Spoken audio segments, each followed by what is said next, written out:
The combat in the game feels very intense. Very personal. It's like closer cameras, more intimate. You want to feel each concussive strike. Right here!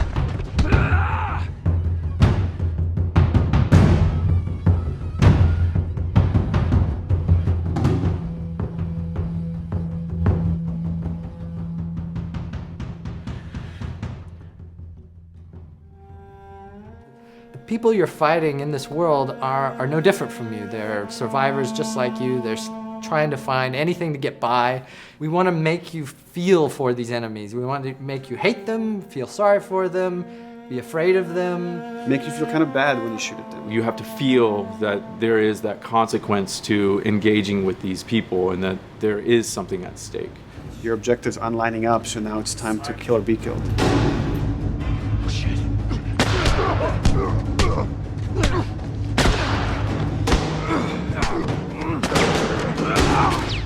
We do have a lot of contextual moves. That's when, you know, the characters interact with their environment while they're fighting each other. So you slam a guy against a wall, a guy slams you against a wall.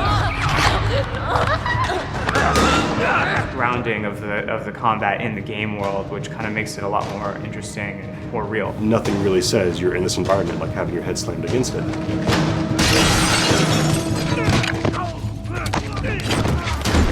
Stealth component is a big part of using the environment, like finding intelligent places to hide that give you flank groups. And the AI analyze the space that they're in, and they know, like, here's a place to hide that will allow me to flank the player and come around the side he's not looking.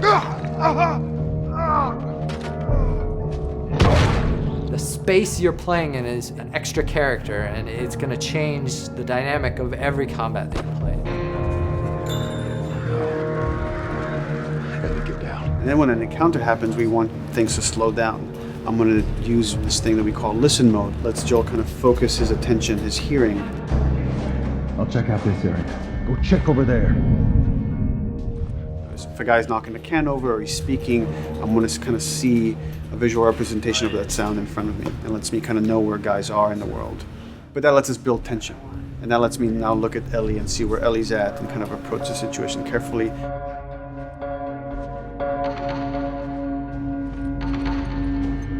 The AI are helping you and you are helping them, and there's a back and forth. Ellie will start doing things like picking up a brick and tossing it at enemies to distract them and to help you out in combat. What we wanted them to do is to have their vocals be an assistance to you in gameplay. Ellie will call out when an enemy is near you and is just starting to gain line of sight on you. She'll say on your left or on your right and try to give you some hints as to where the enemy is. Hey!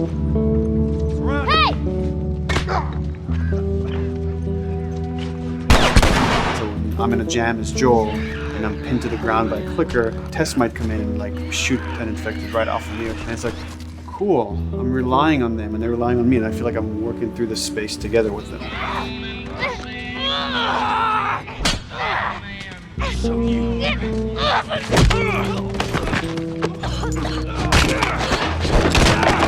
You might say, they did a bad thing.